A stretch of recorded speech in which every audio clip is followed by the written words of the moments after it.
Le match dans le match reçoit ce soir un fan de la première heure du padel. Il est fondateur du circuit A1 Padel. Il nous fait le plaisir d'être ici en plein milieu du Grand Master de France à Beausoleil. Vous l'aurez reconnu, Fabrice Pastor est avec nous. Bonsoir Fabrice. Bonsoir Pierre, comment allez-vous? Bien, et vous? Bien, un peu fatigué. On va profiter de cet entretien pour revenir sur votre relation à vous avec le padel. Vous l'avez découvert où, quand et comment ce sport? Alors, réellement, je l'ai découvert quand j'étais joueur de tennis. Et vous allez rigoler, ça ne m'avait pas intéressé du tout. Et donc, over time, j'ai commencé à jouer, j'ai commencé à m'amuser. Et puis un jour, un entraîneur m'a dit « Pourquoi tu essayes pas d'être pro ?» Je dis « Parce que je suis trop vieux. » J'avais 31 ans. Et il m'a dit bon, « Pourquoi on n'essaye pas ?» J'ai essayé, puis je suis devenu professionnel. C'était beaucoup plus facile à l'époque. Et j'ai arrivé à être 69e du World Padel Tour. Mais je dois vous dire qu'il y avait un match de qualif. Maintenant, il y a 200 gars qui se battent pour 4 places. Par exemple, pour ce Grand Master de France. Donc voilà, c'était une relation vraiment de joueur sport. Vous parliez du tennis. Est-ce que vous avez pratiqué d'autres sports dans votre jeunesse? Non. Non, parce que j'étais à Forest Hill, à Paris. Donc, on n'avait pas de vie. Depuis que j'ai 13 ans, imaginez. Vous avez eu quel niveau au tennis? De 6. Vous y jouez encore ou 100% padel maintenant? Ah non, c'est trop grand. Je préfère les murs autour de moi. 69e mondial, vous le disiez, vous faisiez donc partie de ce top 100. Il ressemble à quoi le circuit à l'époque? Oula, ça n'avait rien à voir. Ça n'avait rien à voir parce que on savait jamais où est-ce qu'on allait avoir des tournois, on savait jamais ce qui allait se passer, tout était un nouveau sport, tout nouveau. Et alors il y avait beaucoup d'argent, c'est marrant parce qu'en tant que sponsoring, il y avait beaucoup d'argent. Mais après pour les tournois, c'était un peu plus difficile toujours, non? Ils y arrivaient toujours, non? Mais si vous vous rendez compte aujourd'hui, et c'est un chiffre que j'ai eu hier, il y a 2 milliards d'euros dans le sport du padel, il n'y a que 50 millions qu'on dédie au sport professionnel. Pourquoi? Parce que c'est en processus de, comment dire, de se mettre en place dans le monde. Il nous faut les stades. Il nous faut les stades. Je crois que c'est très important qu'on ait les temples comme Wimbledon ou Roland Garros et pas aller chez quelqu'un jouer, toujours attendre de trouver l'endroit, l'espace. Je crois qu'il nous faut nos stades. J'y travaille, hein. Quand vous étiez joueur professionnel, quel type de joueur étiez-vous? Très agressif. Genre de gauche donc? Toujours à gauche. Très très agressif, très puissant. Et une grosse problématique, je savais parfaitement bien ce qu'il fallait faire en dehors du terrain. Quand je rentrais sur le terrain, je faisais pas trop bien la compétition, je dois dire. C'est ce qu'il y a de plus agaçant, de savoir quoi faire et de pas y arriver. Ouais, c'est ce qu'il y a de plus dur. On va aller maintenant vers l'année 2004, où la première Fabrice Pastor Cup se joue. L'idée, vous l'aviez depuis combien de temps? Écoutez, je voyais tellement de joueurs dans mes voyages qui n'avaient pas le sou pour voyager, pour démontrer leur talent. Et je me suis dit, écoute, je peux les aider, donc je vais le faire. Et franchement, ça a été une aventure. Je dis toujours que c'est le plus beau produit qu'on a dans le monde A1 Padel, la Fabrice Pastor Cup, parce que ça a aidé des milliers de joueurs dans le monde. Après, il y en a qui réussissent, il y en a qui ne réussissent pas. On a dédié vraiment pas mal de millions d'euros rien que pour ça. Et ça fait chaud au cœur quand vous voyez un gamin qui vit, par exemple, ou qui va dans les tournois et dort dans la voiture avec sa maman parce qu'il n'a même pas pour payer un hôtel. Et tout d'un coup, il devient le numéro 4 d'un circuit. Et ça change sa vie, évidemment. Et à partir de quel moment vous avez senti que le padel avait cette possibilité de se développer, d'exploser?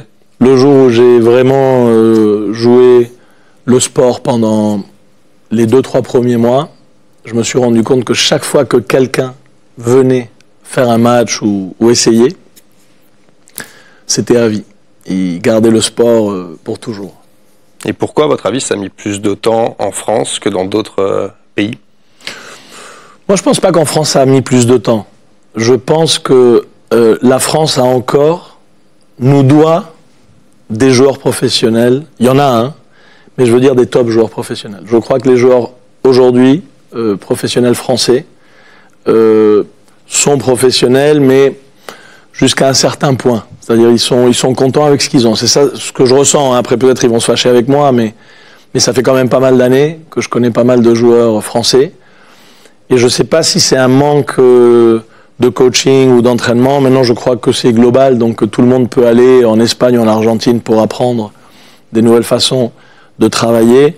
Mais j'ai envie d'avoir des joueurs français. Ça me ferait vraiment plaisir. Ça me ferait chaud au cœur de voir à Beau Soleil 2 gars en train de défendre la France et nous indirectement, quoi.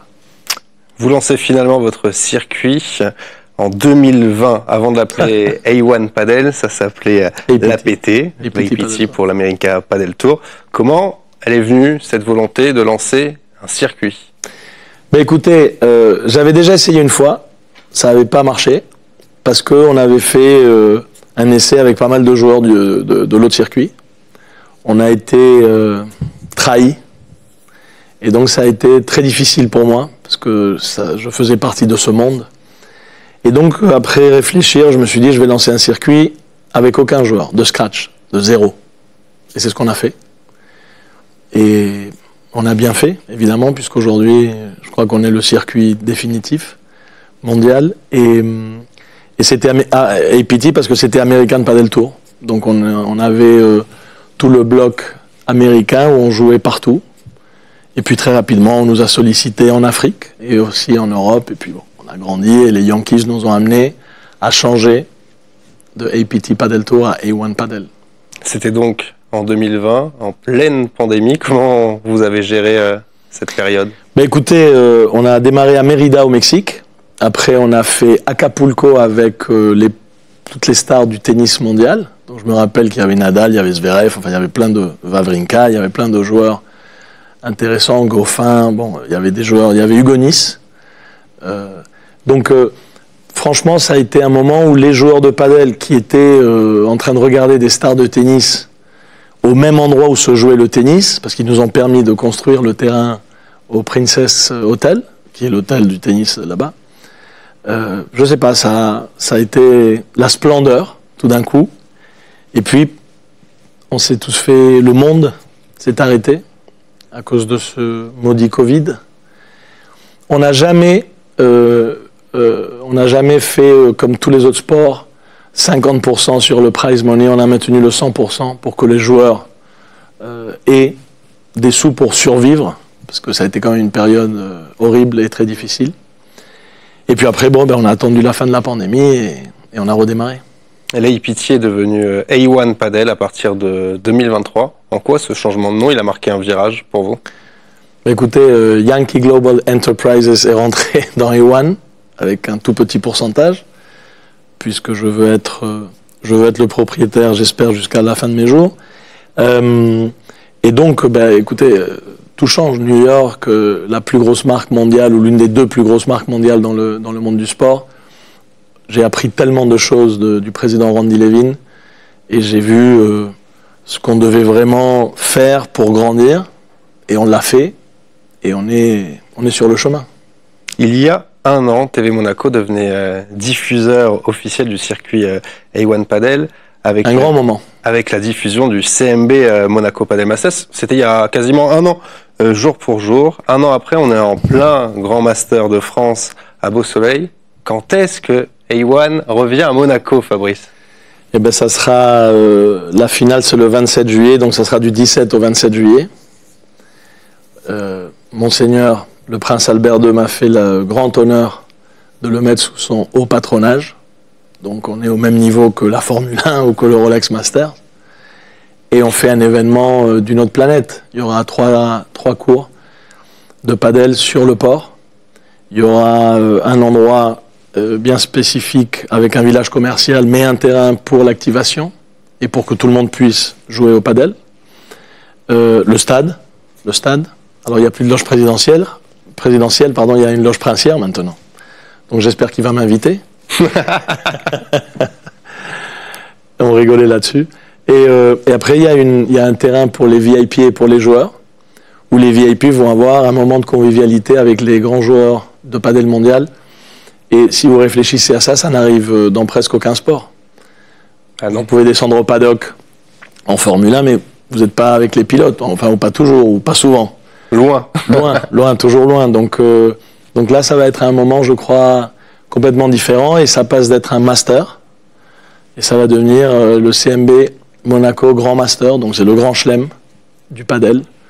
Et bon, pour moi, pouvoir donner à mon pays un grand chelem, c'est quelque chose d'unique au monde et pour l'histoire, imaginez. Un nouveau lieu mythique, parce que vous l'avez dit, ça sera sur le port, c'était place du Casino avant. Est-ce qu'on peut rêver plus bel endroit pour ce Grand Master? Je crois que c'est difficile. Hein. On est sur le port Hercule, ça va être un événement impressionnant. Et en plein juillet. Une des spécificités du circuit A1 Padel, c'est ces fameuses pistes rouges. C'est une idée qui vient de vous? C'est facile à comprendre, c'est rouge et blanc, c'est Monaco. Donc c'était pour faire honneur à Monseigneur et à mon pays.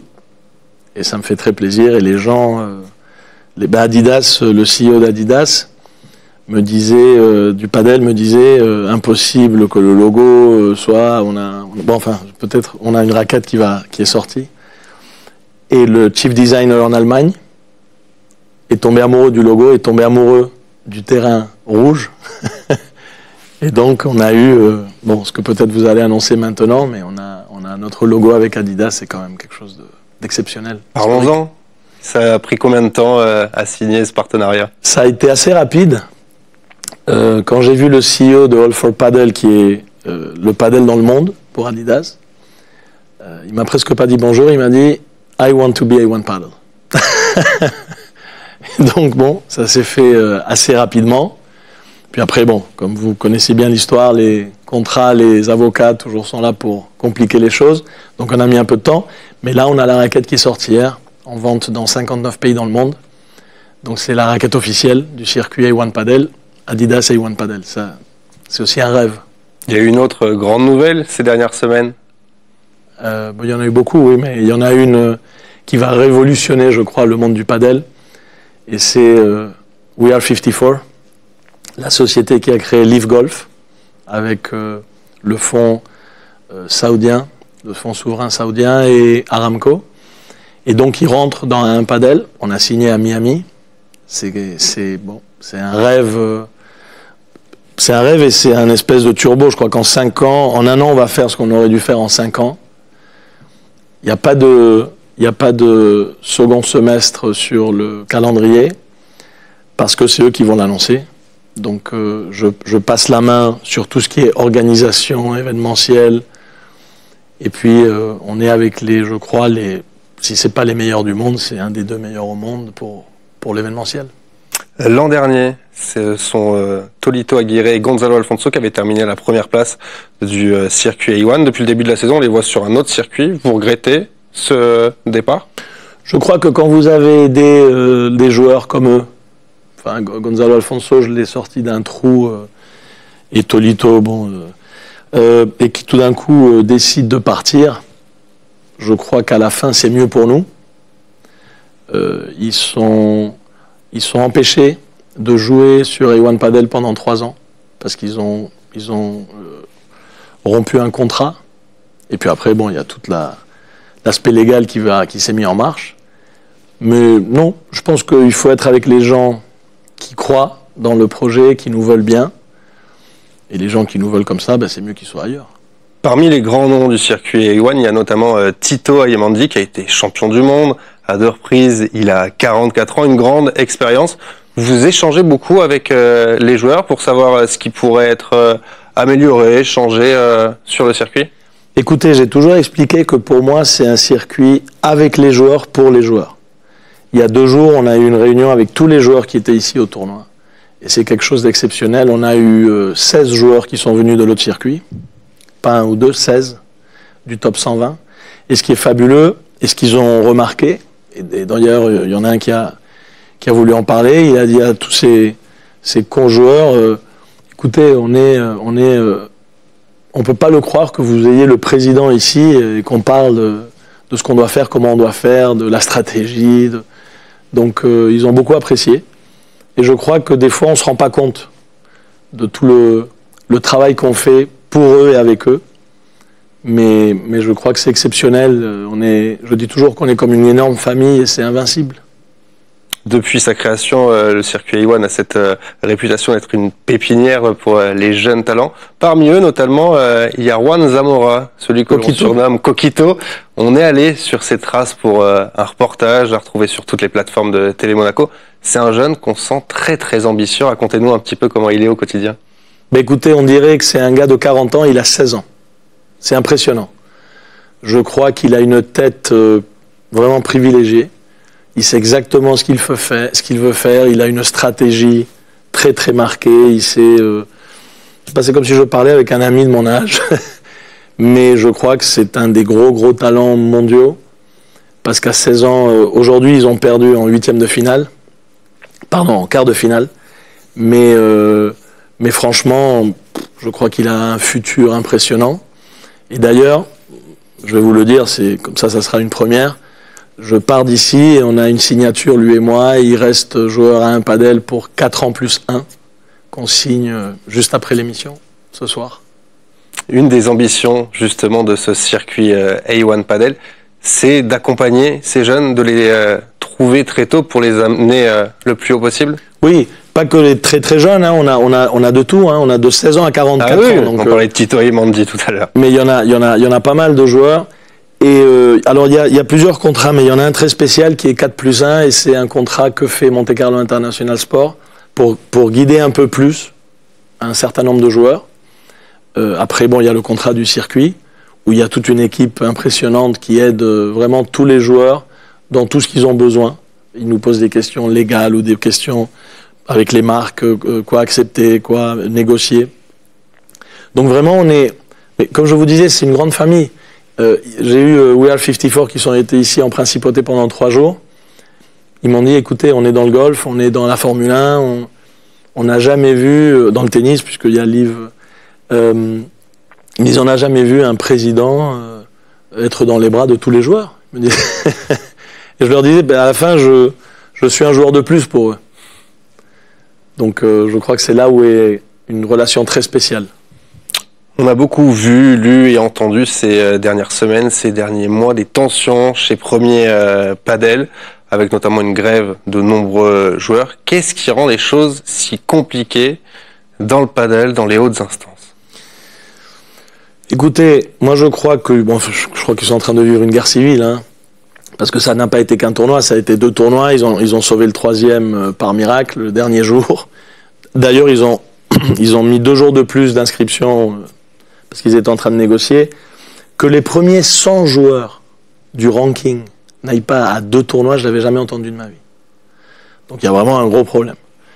Après, il faut dire quelque chose qui est quand même très important. Moi, ça fait des années que je le dis, et je dis toujours que la presse ne fait pas son boulot, mais si demain, le président de la Fédération française de football était vice-président du Lyon, de l'Olympique de Lyon, il y a un conflit d'intérêts. Il irait en tôle. On a le président de la Fédération internationale de padel, qui est vice-président de Premier, qui en plus se vante d'avoir des actions, et qui en plus se vante d'avoir un salaire. Et rien ne se passe. Alors vous comprenez qu'il y a un énorme problème, énormissime. J'ai toujours dit que c'était un vendeur de tapis, je le maintiens, parce que c'est quelque chose qui, pour le sport, ça nous fait énormément de mal.